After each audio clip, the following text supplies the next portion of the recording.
we are again. Eric the Hammer. I don't even know what I want to talk about today. Maybe it'll be about socialism and how socialism doesn't work. Capitalism isn't perfect at all, but socialism doesn't work, especially if you open up your borders to everybody. You can't carpet the world. You'll always have poor people. You'll always have people who are leaners. For every lifter, there's 20 leaners. And if you open up the borders completely and give everybody free health care and free food, who pays for that? The working class pay for it. And how about all these politicians anymore who are promising cheap labor to industry? I mean, how insane is that? If you just totally flood the market, it's basic economics 101, supply and demand. If I have a supply, an endless supply of labor, blue collar and white, then I can afford to pay the bare minimum for their services. So who's going to lose when you open up the borders to any country? Say you have country ABC. And country ABC opens up its borders to all labor. Everybody can come in from the whole world and work there.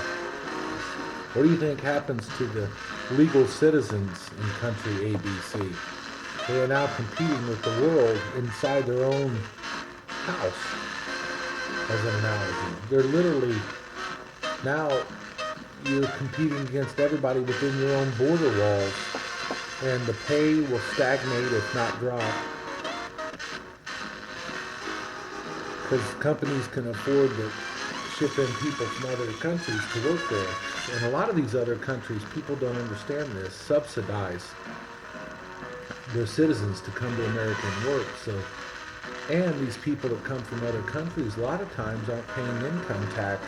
They're not paying any tax. They're not paying the same taxation that legal indigenous citizens are paying, so they can afford to take less pay, so companies have a big incentive to pay to get them. So the whole thing, politicians are supposed to be for the people, by the people. That didn't mean for the world. It meant for American citizens. And all countries should be looking after their own people. All countries' governments should have their people's interest first. Globalization is an agenda that's pushed by the elite wealthy.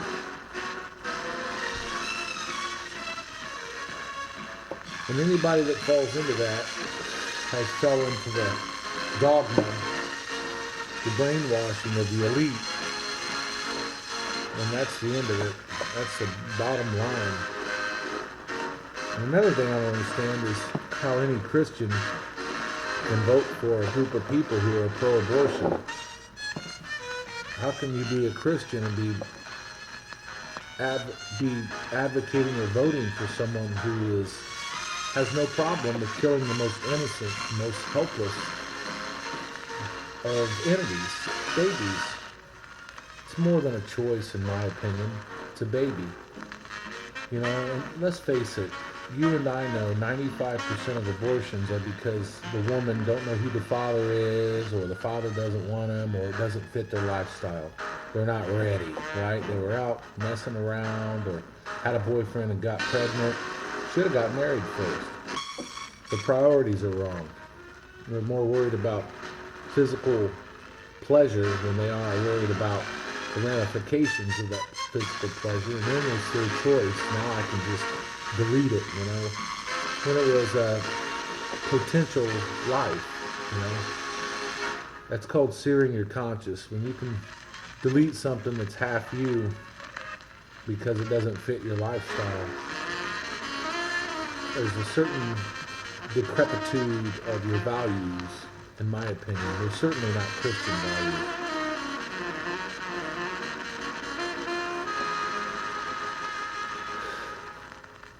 Abortion to me is a no-go. Absolute no-go. The Bible also says you should follow the rules of the land that you come into. So if you come over illegally, you're not really following the rules of the land, you know. There's a group of people who run the government that I'm not going to name. They run the banks. They end up owning all the big companies that make any money. In fact, these people print money out of thin air. They don't back it in gold or anything. They print it out of thin air. In fact, our government borrows from the Federal Reserve, which isn't federal or government owned at all. It's owned by 6 primary banks who have stock in it that can't be traded. And they loan the money. They print it out of thin air, loan it to the government at like 2% interest, and the government has to pay that back, even though it was printed out of thin air, because they run the money business. And now it's $20 trillion. It's like $200 or $300 billion of interest a year. And I got something to say to Bernie Sanders. If he thinks we're the richest country in the world, why are we $20 trillion in debt? If some fool looks at me and says he's so rich because he makes $2,000 a week, but you find out he's $2 million in debt, you're going to say, dude, you're not rich at all. Dude, you need to wake up. Bernie Sanders needs to wake up on that one. There's no such thing as a free lunch. And damn for sure ain't no such thing as free health care and free housing and free college. Somebody will pay for it. And the rich won't. If you don't think that he's in the pocketbook of the elite globalist rich, you're really not, your eyes aren't seeing the truth. You haven't dig deep enough. But you know what will be all things are in God's hands, and that's the bottom line. That's the bottom line. In the end, God's going to make everything okay. And he's going to, you people who hate God, got something coming for you.